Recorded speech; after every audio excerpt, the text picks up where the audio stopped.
से बड़े मामले में सीबीआई ने रेलवे के एक सीनियर अधिकारी को 1 करोड़ रुपए रिश्वत लेने के आरोप में गिरफ्तार किया है। साथ ही आपको ये भी बता दें कि सीबीआई ने रिश्वत की जो रकम थी उसे बरामद कर लिया है और अधिकारी से पूछताछ लगातार जारी है। एजेंसी ने महेंद्र सिंह चौहान को तब गिरफ्तार किया जब वो कथित तौर पर उत्तर पूर्वी राज्य में रेल प्रोजेक्ट देने के लिए रिश्वत की रकम ले रहा था।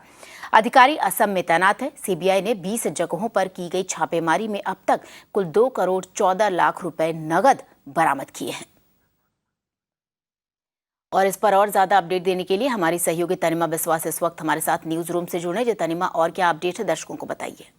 जैसे आपने कहा कि ये सीबीआई अपने आप में ही बता रही है कि ये उनके लिए एक सबसे बड़ा रिसेंटली, अगर रीसेंट डेट्स में देखा जाए तो एक सबसे बड़ा एंट्रैपमेंट केस था। इनफैक्ट वो ये भी कह रहे हैं कि जो रेलवे ऑफिशियल को अरेस्ट किया गया है उनको they have caught him red handed, मतलब उनको ब्राइब लेते हुए पकड़ा गया है। अभी तक की अगर हम बात करें श्वेता के जो टोटल कैश रिकवरीज हुए हैं वो ऑलमोस्ट 2 करोड़ से ज्यादा के हुए हैं। ऑफकोर्स 20 लोकेशंस में सीबीआई ने इस केस में छापेमारी की है, जिसमें अभी तक जैसे हमने कहा 2 करोड़ से ज्यादा कैश रिकवरी हुई है।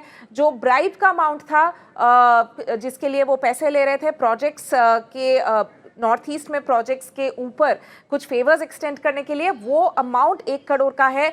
पर सीबीआई इस बारे में भी जांच करेगी कि पिछले कुछ दिनों में भी या पिछले सालों में भी ऐसे कोई केसेस हुए हैं कि नहीं जहां पे ये जो सीनियर अधिकारी है रेलवेज के नॉर्थ ईस्ट में, उनके खिलाफ कोई ऐसे कंप्लेंट्स आए थे या कोई ऐसा ब्राइबरी का इशू था कि नहीं। वो सारे कुछ प्रोजेक्ट्स भी री एग्जामिन किए जाएंगे।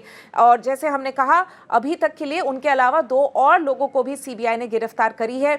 और ये सीबीआई मानती है कि उनके रीसेंट डेट्स में एक बड़ा एंट्रैपमेंट केस रहा है, जहां पे उन्होंने को जो टिप ऑफ मिला उसके बेसिस में वो जाके वहां पे पहुंचे जहां पे अलेजिडली ब्राइब मनी एक्सचेंज हो रहा था ये रेलवेज ऑफिशियल्स के बीच और जो बाकी जो 2 संदिग्ध लोग हैं उनके बीच, और वहां पे जाके सीबीआई ने अरेस्ट करा।